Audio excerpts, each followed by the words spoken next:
अस्सलामु अलैकुम वरहमतुल्लाहि वबरकातुह। उम्मीद करता हूँ तमाम ही देखने और सुनने वाले अहबाब खैर आफियत से होंगे।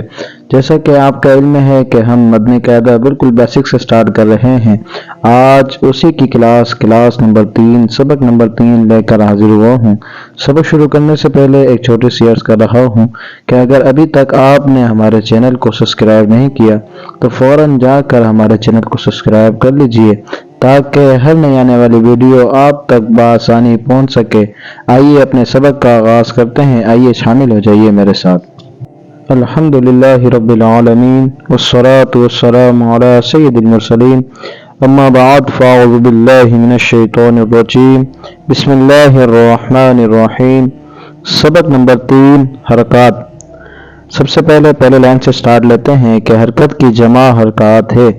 ये बिल्कुल उसी तरह ही बात है कि जिस तरह हमने स्कूल में पढ़ा है कि वाहिद और एक जमा होते हैं।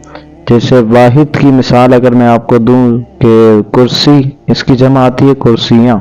इसी तरह ये लिखा हुआ है कि हरकत ये वाहिद है और इसकी जमा जो आती है वो हरकत आती है।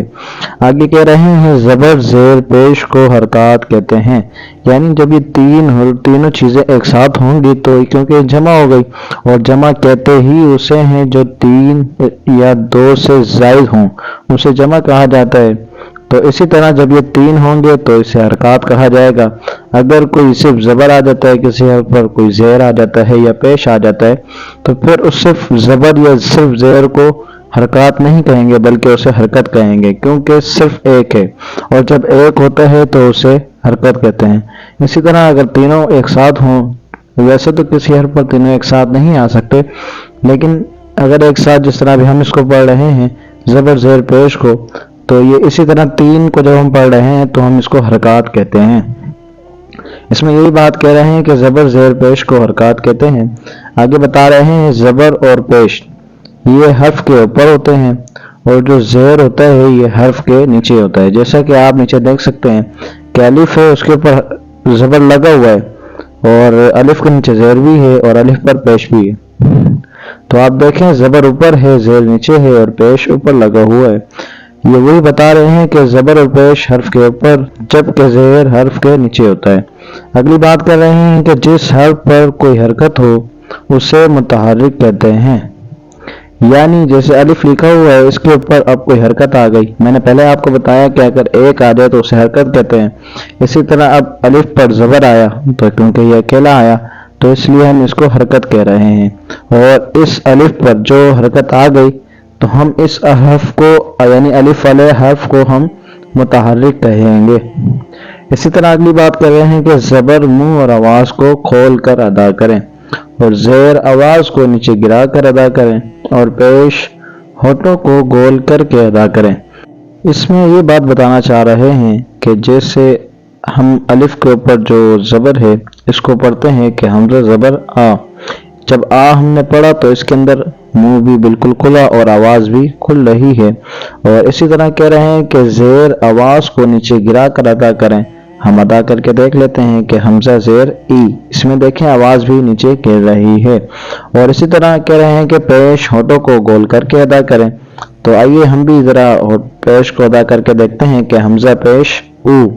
जब ऊ हमने पढ़ा तो इसके अंदर आप देखें कि हमारे होंठ भी गोल हो रहे हैं।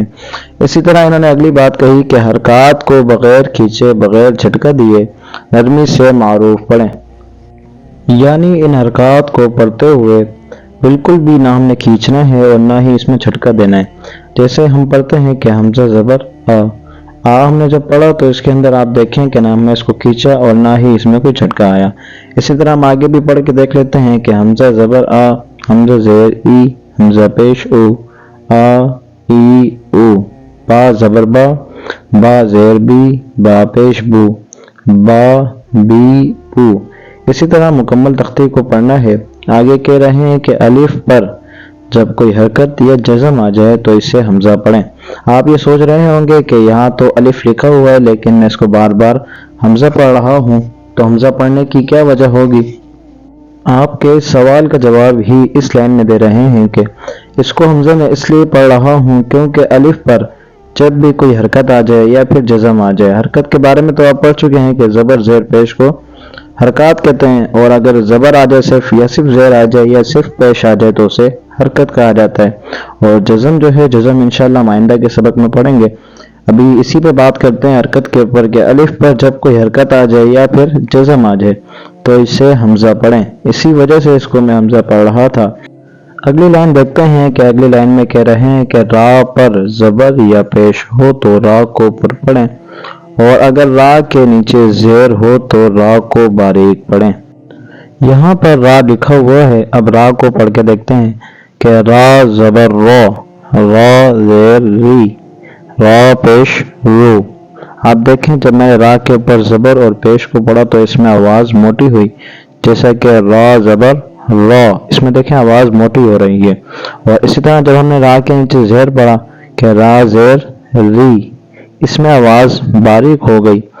تو اسی طرح یہ قواعد ہمارے مکمل ہوئے، اور اب ہم نے اس کو بالکل بیسک سے سٹارٹ کرنا ہے، تختی کے شروع سے سٹارٹ کرنا ہے، حمزے سے لے کر اس کو پورا یا تک مکمل تختی پڑھنی ہے۔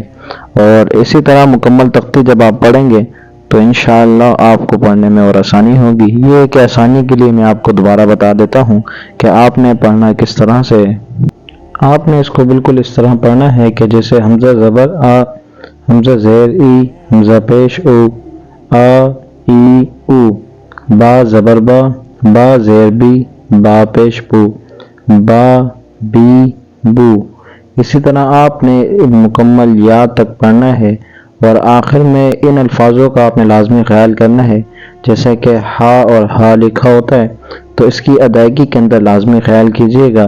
اس کا اگلا سبق حرف قریب الصوت کے حوالے سے ہے، اور اس کے اندر بالکل بتایا ہے کہ کس حرف کی آواز کس طرح ہے، وہ انشاءاللہ نیکسٹ ویڈیو میں ڈسکس کریں گے۔